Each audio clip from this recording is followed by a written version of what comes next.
Thank you, Brother John. Take your Bibles, turn to the book of Malachi, chapter number 1. Malachi, Old Testament prophets. If you're not quite sure where it is, open the book of Matthew and then go back about 2 pages. It's the last book of the Old Testament. Malachi, chapter number 1. The title of the message this morning is A Disappointed God. A Disappointed God.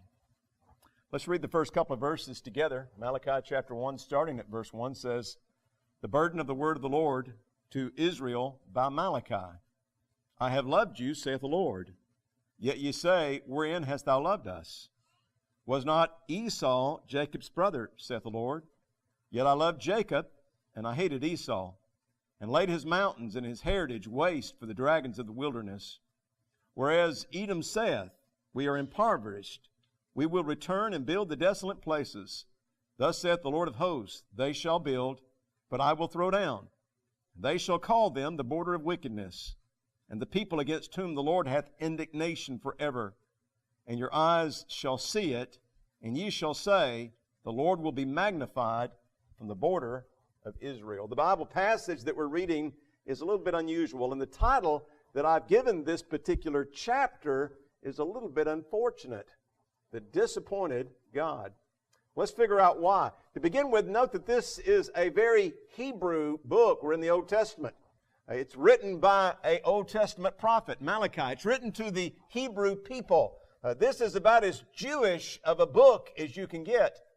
Inside of this particular book, just 4 chapters long, God shares some of the sins that are taking place in Israel. These aren't the worst sins that Israel has ever committed. Indeed, compared to some of the things that Israel has done in their past, they're rather light sins.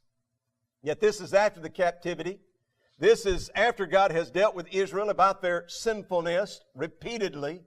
And God has brought them back into the land and given them this second opportunity. And now as Malachi writes this book, they're on the verge of wasting this opportunity. After this book closes, there'll be a time period, about 300 years of complete silence, and then we'll open up with Jesus being born in the book of Matthew, chapter number 1. And you know what Israel will do with Jesus, their Messiah. They will crucify Him. So this is the beginnings of a path that will lead us to the cross itself.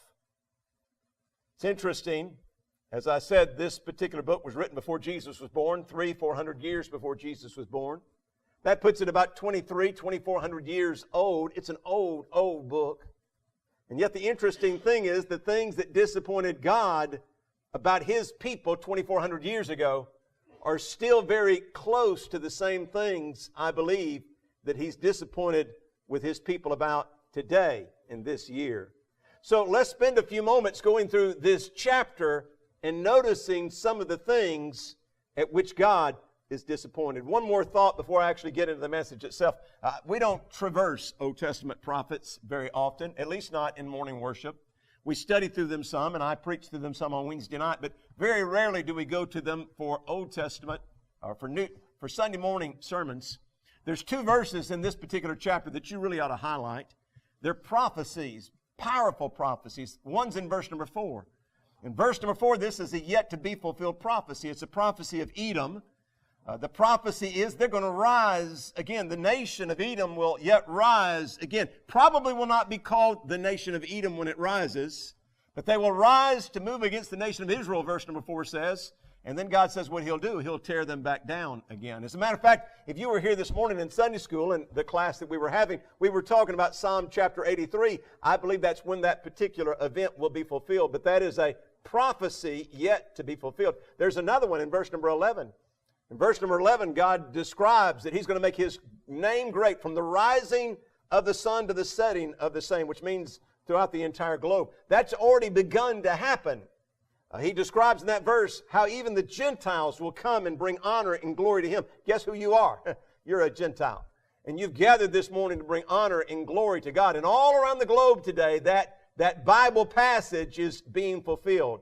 There is more to it than that, but I find it extremely encouraging, extremely uplifting when I'm reading through the Bible and I can see these prophecies and how God is and is going to fulfill them. Now, with all that in mind, let's spend some time talking about the disappointed God. What is it that God is disappointed with in the children of Israel? Well, you find the first thing in verses 1, 2, and 3. Let me give it to you, then we'll look at what he says. God is disappointed with Israel's snide ungratefulness. With Israel's snide ungratefulness. The word snide, that's not a word that we use a lot. That's a word that indicates with their sarcastic ungratefulness, with their bitter ungratefulness, with their cutting ungratefulness. In this particular book, God's going to make some statements. He's going to make some statements about how good He has been to Israel. And almost every time God makes a statement about His goodness to Israel, Israel will come back with some type of a snide statement. For example, look back in verse number 2. In verse number 2, He makes this statement. He says, I have loved you, saith the Lord. Yet you say, wherein hast thou loved us? Was not Esau Jacob's brother, saith the Lord, yet I loved Jacob. I don't know if you catch the snide remark that they're making there, but God makes this simple statement. He says, I have loved Esau. Israel's comeback statement is, how have you loved us? I don't know about you, but I would think that would bother the heart of God. I believe that would be a disappointment to the heart of God. Here God is, He makes a statement about how He had loved Israel. And their reply is, prove it. Their reply is, when did you love us? Wherein? How have you ever loved us? I think probably one of the hardest things for people who give themselves in love is not to be appreciated for the love that they have given. Now, just so that you'll know, this snideness of Israel, it will continue through the entire book. It's only a short book. It's 4 chapters long.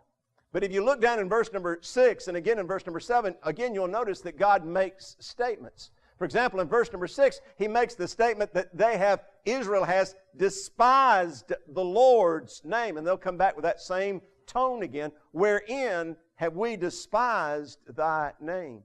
In verse number 7, He says, you've offered polluted sacrifices. And they'll come back again with a statement, wherein have we polluted you? Basically, every time God makes this statement, they're just coming back and saying, prove it. They're coming back saying, oh yeah? Well, explain that some more. They're coming back with a rebellious, a snide statement to God. By the way, that's 3 times in the first 7 verses of this book. The book is only 4 chapters long. They'll do that a total of 6 times in this book. If you want to take the time to read through the book, it won't take you long, 15, 20 minutes, and you can do a pretty thorough reading of a short book like this. You'll see 6 different times God just made a statement, and as a result of the statement He made, Israel comes back with this cutting, biting, challenging, rebellious tone. I got a feeling God's disappointed when that's our response to the goodness of God.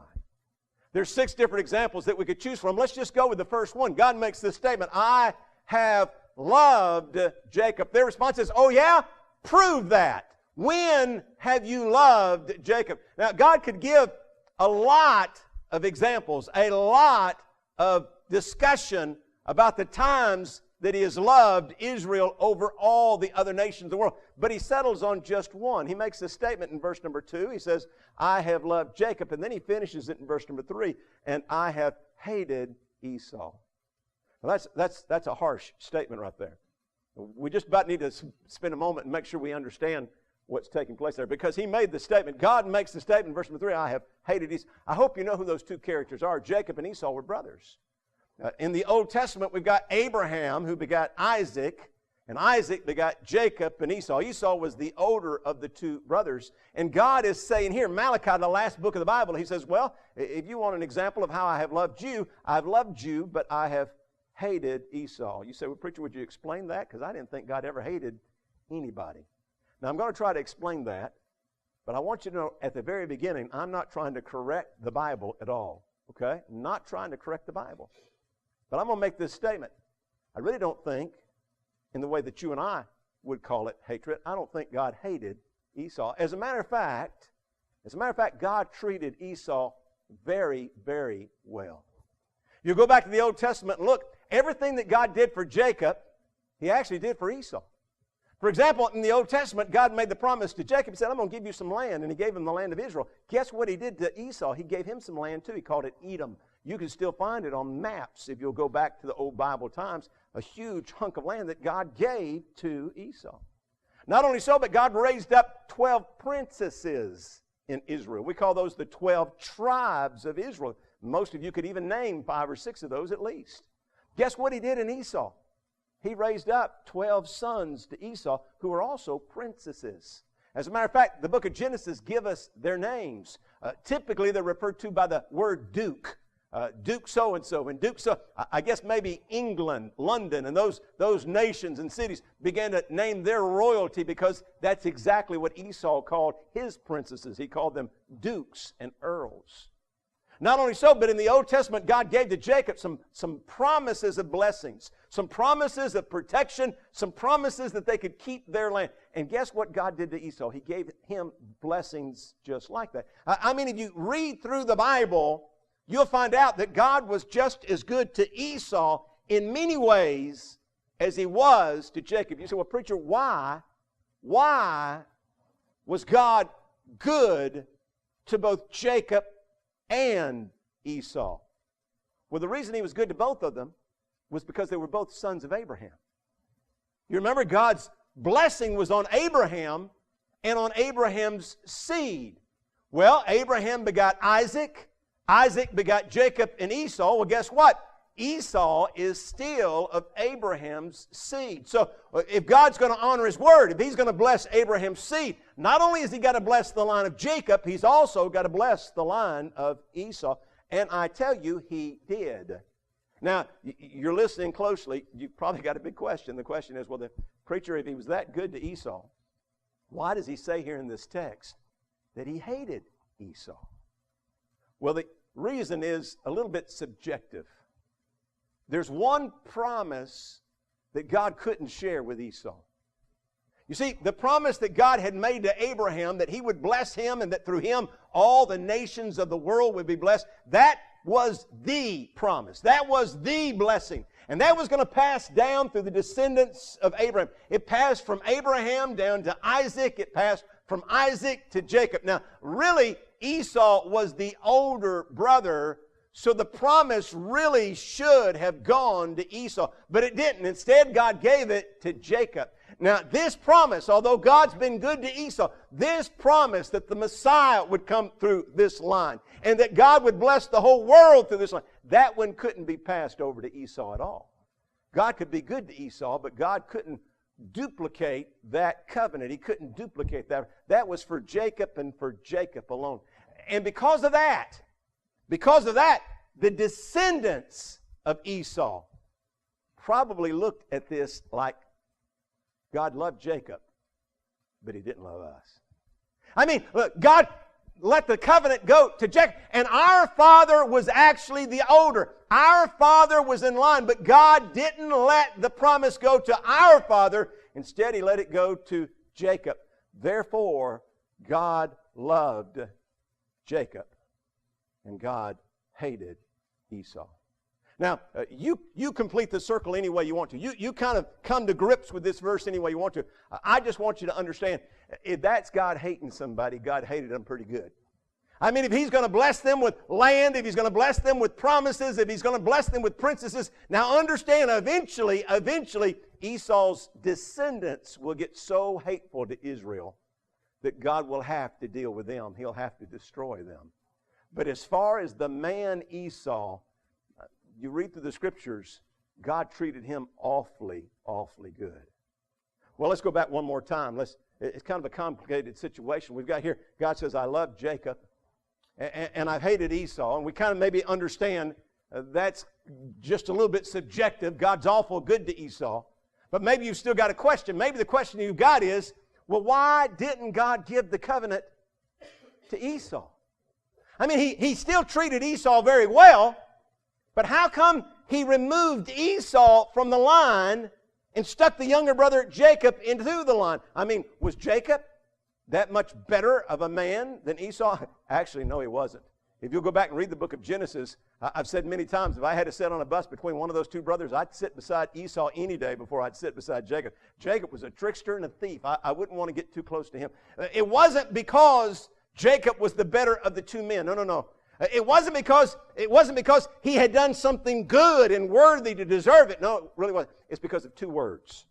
Two very powerful words. The words are love, God's love, and God's sovereignty. God's love is what caused God to give the covenant to Jacob. And God's sovereignty is what caused God to give the covenant to Jacob. You know what love is? Love is when you choose to stand with someone, for someone, by someone, no matter what. Now, I know most of the time when we think about love, we're thinking about butterflies and we're thinking about little thumps of the heart. And all that's good. That's good. I like the emotions that go with love. I want the butterflies. I want the thumping of the heart. But love's a lot more than just the emotions you feel. Love is the commitment you make. I'm going to stand by you. I'm going to be with you. I'm going to be for you. I'm going to be by you no matter what. Guess what God did to Jacob? God made a covenant. He made a promise. He said, I'm going to stand by Israel no matter what. And let's face it, Israel and Jacob hasn't been the best in the world. Matter of fact, they've been pretty bad on a lot of different fronts. But God has always loved the nation of Israel. Even when he was disciplining them, God has always loved the nation of Israel. Why did God choose Jacob and not Esau? Well, for some reason, God chose to love Jacob and not to give that same type of love to the man Esau. But then there's that second word. That word sovereignty, and that word scares a lot of folks. What does that mean? Well, that means God just made the decision. God's God, and so God decided, instead of, I've got two sons there, instead of the son going to the older, I'm going to let the covenant go to the younger. I'm going to let the blessings go to, and God just made a decision.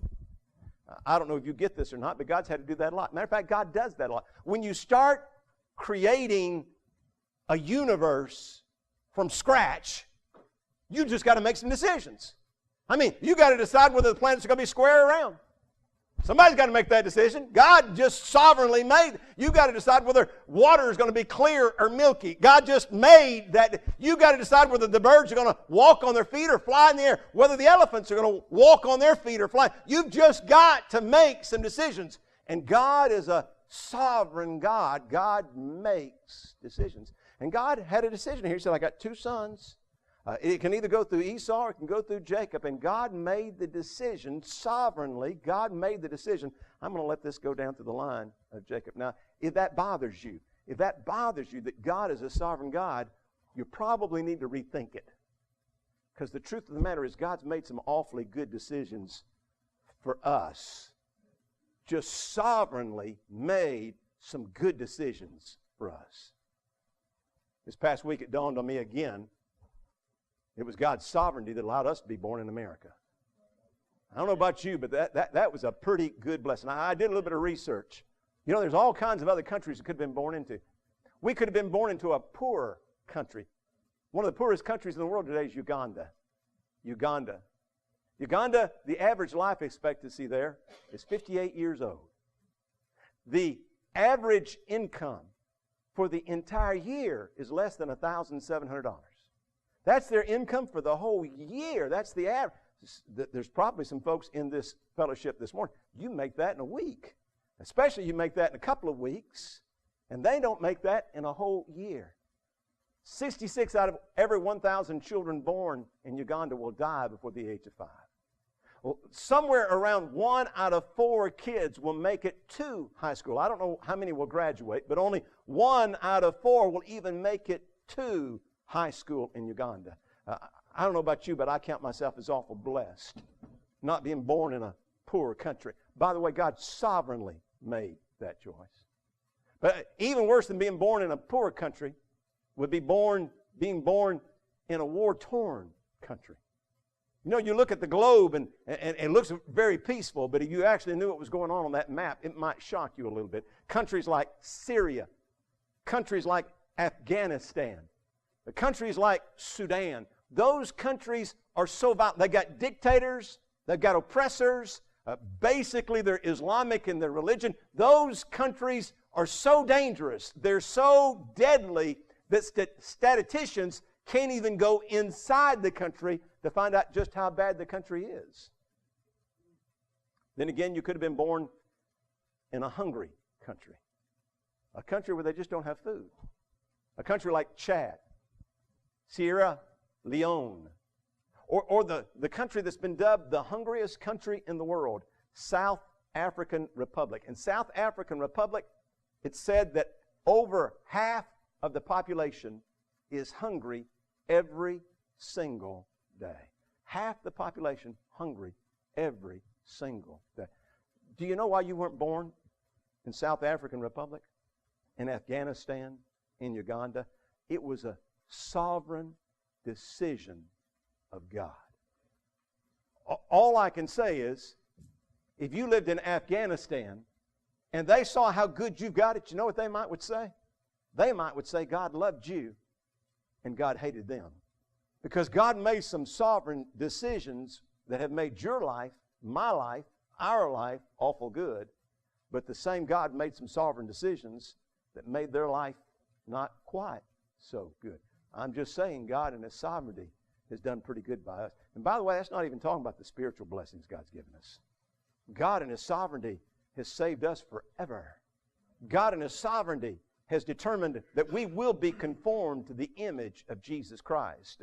You understand? That means God's going to take the sin out of us, and God's going to put some holiness inside of us. God didn't ask you if you want it. God says, I've decided it. It's going to be that. God's created a mansion for you in heaven. God didn't ask you if you wanted it. And by the way, you can't put it up for sale. God's sovereignly made some choices. I don't know about you. But I'd have to say, I've been blessed by the sovereign decisions that God has made. Let's go back to the thought of the text, however. What's the thought? God's disappointed. What's God disappointed in? He's disappointed because they're ungrateful. He's given their love to them. Instead of them responding with gratitude, they've responded with snidness. And all through this book, God's trying to love on the nation of Israel, trying to guide the nation of Israel, but they're responding with their snide attacks. What disappoints God? I think God's disappointed with our snide ungratefulness. Number two, what disappoints God? Well, beginning in verses 7 down through verse number 9, you'll notice that God's disappointed with their lame sacrifices. Their lame sacrifices. Now, this is literal. He's literally talking about lame sacrifices. If you would, look at verse number 7. In verse number 7 it says, Ye offer polluted bread upon mine altar, and ye say, Wherein have we polluted thee? In that ye say, The table of the Lord is contemptible. And if ye offer the blind for sacrifice, is it not evil? And if ye offer the lame and sick, is it not evil? Offer it now unto the governor. Will he be pleased with thee, or accept thy person, saith the Lord of hosts? You could read on, but what he's describing there is sacrifices that are lame or are blind. I don't know if you think very much about sacrifices, but the Bible makes much of the sacrifices. Sacrifices are the physical things of this world that in the Old Testament they gave to God. And it's pretty obvious that God thought much of sacrifices in the Old Testament. In the Old Testament, God gave many commands that demanded sacrifices. As a matter of fact, either as an individual or as a nation, or on some days as both, you would be offering sacrifices. Every morning a sacrifice was offered. Every evening a sacrifice was offered. Every time you sinned, a sacrifice was offered. Most every holy day and high day, a sacrifice was offered. God thought a lot of sacrifices in the Old Testament. What's a sacrifice? It's when you give your earthly possession to God, some portion of your earthly possession to God. I'm not sure that you and I have really thought through sacrifices. We know that we're living in the New Testament, and we don't have to bring animal sacrifices to God. In fact, some people believe they shouldn't make any sacrifices for God, or at least that they don't have to make any sacrifices to God at all. But I don't think we've quite reasoned all the way through with our thoughts on sacrifice. For example, do you realize that God never has needed anybody's sacrifice?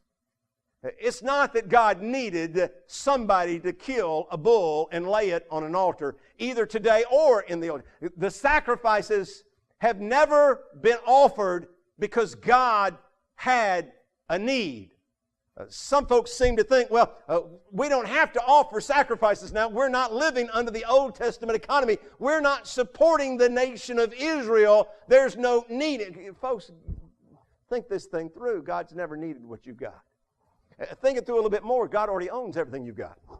Well, when you stop to think about it, why does He need you to give Him anything when anything you got's already His? You say, well, preacher, then why is it so important that we offer sacrifices, that we give worldly, earthly gifts to God? Well, there's just one reason.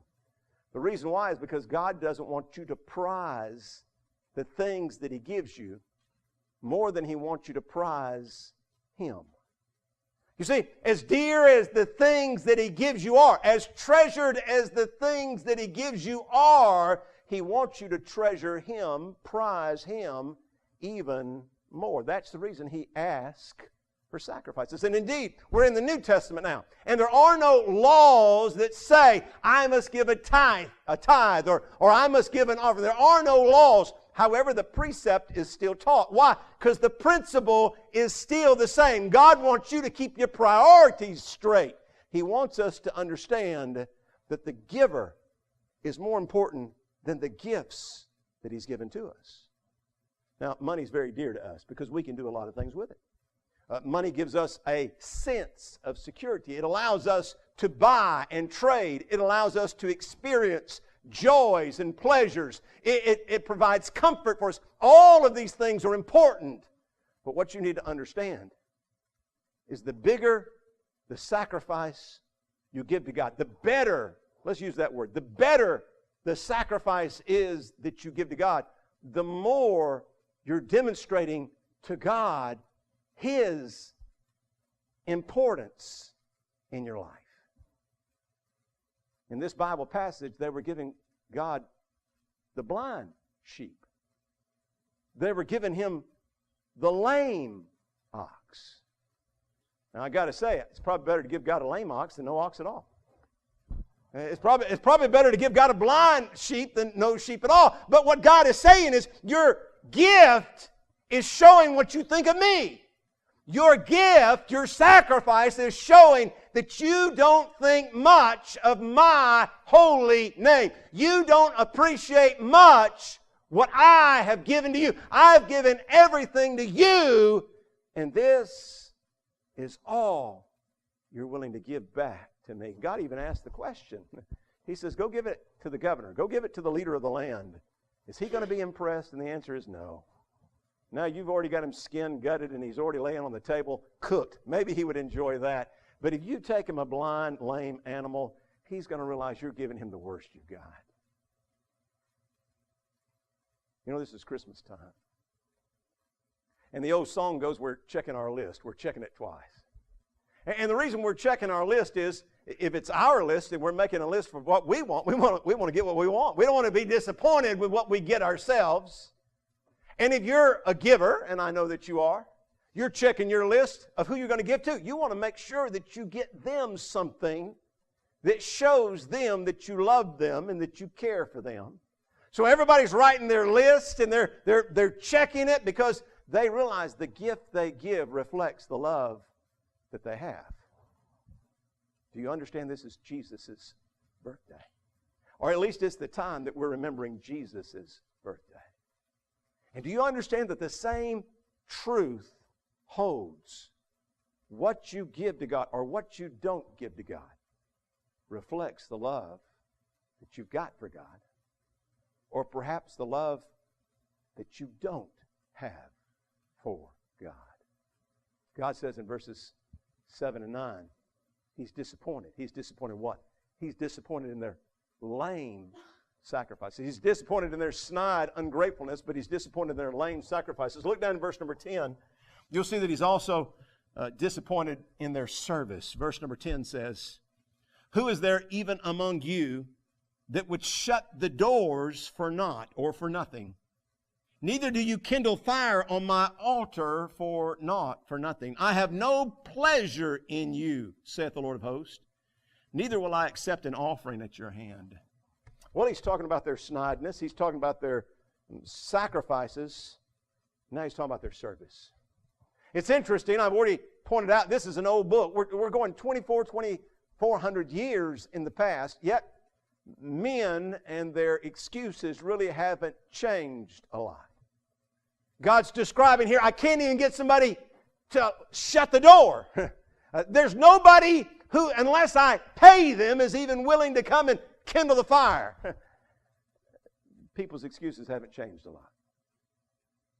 People in that day said the same thing they say today. Well, I'm just too busy. You know, I'd like to do that, but I'm just too... And I know everybody's busy, but it's not because some people have more time in the day.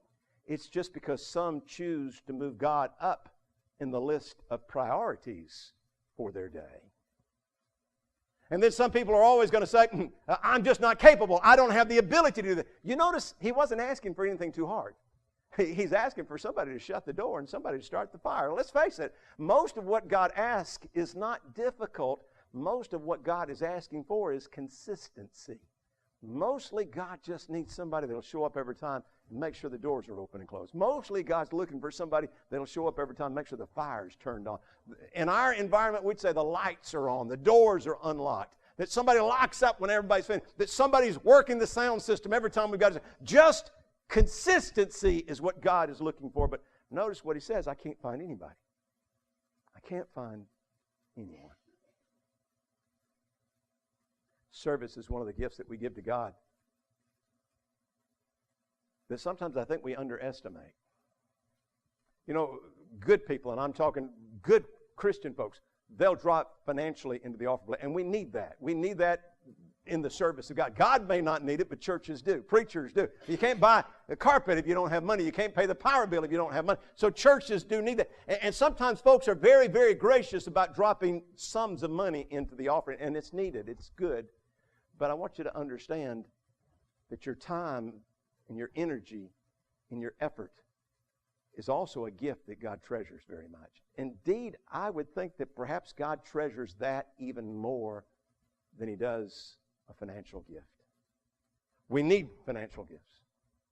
But you know, most of us have been blessed in the country that we live. We have an abundance. Unless we're just wasteful, we have an abundance. We're socking away for the rainy day. And maybe you're not. Maybe you're spending it as quick as it comes in. But most are blessed. You're not worried about what you're going to eat this afternoon. You've already got something in the refrigerator. Some of you already got it on the stove, and you're wishing the preacher would hurry up and get out of here so we can go eat it. We don't pray, Lord, give us this day our daily bread much anymore. We're so blessed. It's kind of easy sometimes for us to scribble off a check for $100, $200, even $400 or $500.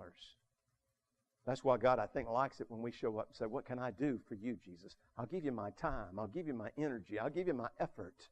It seems like we would rather invest our energy and our effort in things that we can touch, things that we can hold, things that we can possess. It's a little bit harder to get us to invest sometimes into the things that we can't see, into the things that we can't hold, into the things that we can't take home with us. One of the things I love about the Green Pond Baptist Church is because we got many opportunities. Even right now, we've just finished up the Heavenly Bells at the Woodstock lighting, and now we're talking about passing out tracts, bagging tracts, going out on Saturday night. And then we're talking about homeless and trying to minister to them, something new this year. You never can tell. But what God is opening the door for you to give something that money can't buy. To give something more precious than money. Your time, your energy, your effort. God was saying in verse number 10, I'm disappointed with Israel. I can't even get somebody to open the door. I can't get somebody to light the fire. He was disappointed with their service. Last, if you would look at verse number 13. One of the things that God's disappointed with, He was disappointed at their snuffing. Verse 13, you said also, behold, what a weariness it is, and ye have snuffed at it. Snuffed, that's a Bible word. Snuff. That's not sniffing tobacco, okay? What is snuffing? Snuffing, the word means to blow. To blow. To blow. You say, what in the world? You've snuffed at it. You've snuffed at God's eye. What does that mean? Well, you know, sometimes when you get frustrated, you get tired, how you do. Sometimes you put a sound to it. Sometimes you blow it out your nose. Sometimes you blow it out your mouth, you know. What is snuffing? Snuffing is rolling your eyes with your mouth, okay? When you do that, sometimes what you're saying is, that's not going to happen. Sometimes what you're saying is, well, you'll have to prove that to me. You're saying a variety of things. When kids do it, you better watch. Mom might be coming across with the right hook, because we understand that's a sign of disrespect. I'm making a statement, not always a good response. God says, I'm disappointed. You've snuffed at me. Now, the first thing he was talking about was their snide remarks. That was their speech. Now he's not talking about their words. He says, here I am telling you that you need to serve me. Here I am telling you that you need to give me better sacrifices, that you need to accept my love better. And you're saying, it's such a weariness. You ask so much of me, is what they were saying with their snuffing. They were saying, God, you just expect too much. You expect me to go to church. You expect me to give money. You expect me to give my time. And you expect me to do it with a smile on my face. God, what a weariness. You're asking more than I can give. And they didn't say it with their words. They said it with that holy grunt they gave out. With that air they exhaled. You know, sometimes even worse than our words, not sometimes, I guess all the time, is the attitude that goes with them. Because sometimes you can actually say the right words, but your attitude is wrong. And sometimes you can even do the right things, but your attitude is wrong and it just messes everything up. And so God was saying, I'm disappointed in this. Now, we're talking about Israel. We're talking about God with His people. Now, these aren't the worst sins that He's ever condemned. Let's face it, they've sacrificed their kids to idols. They burnt their children alive before. They brought in idols into the temple and bowed into God's holy temple. They brought idols and bowed down before them in God's temple and worshiped them. They brought temple prostitutes in and did wicked things in the name of worship on God's holy altars. They've done some horrible things before. This, compared to some of those things that they've done, seems trivial. But this is what began them on the road that caused them to crucify Jesus Christ. You have to understand, every step on the road is a step in the wrong direction. And if we can start by getting our attitudes right and making sure that our words are right and our service and our sacrifice is right, then we won't have to worry about temple prostitutes down the road and false gods that we're worshiping. And we'll keep right here. God is just simply saying to Israel, I'm not pleased with this. Matter of fact, that was the word He used in verse number 13. I'm not pleased. God was saying, I'm a disappointed God. I don't know about you. God's just been too good to me for me to want to disappoint Him. I don't want to hear when I stand before Him, you were a bad servant. No, I don't want to hear that. But I don't want, even today, for Him to have to duck His head and look upon me with shame. I want Him to be pleased with me. And I think you do too. And this is a good day to make the decisions that we're going to start a path that brings us to that destination.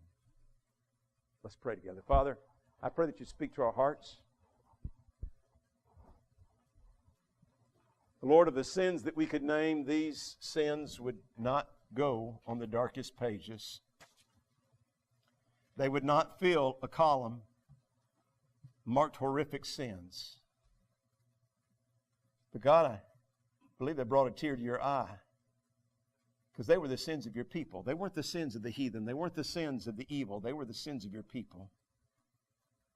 And God, we must guard our hearts and keep them pure. So this morning, would you speak to us? Would you help us to look deep into our heart? Lord, this is December, the Christmas month.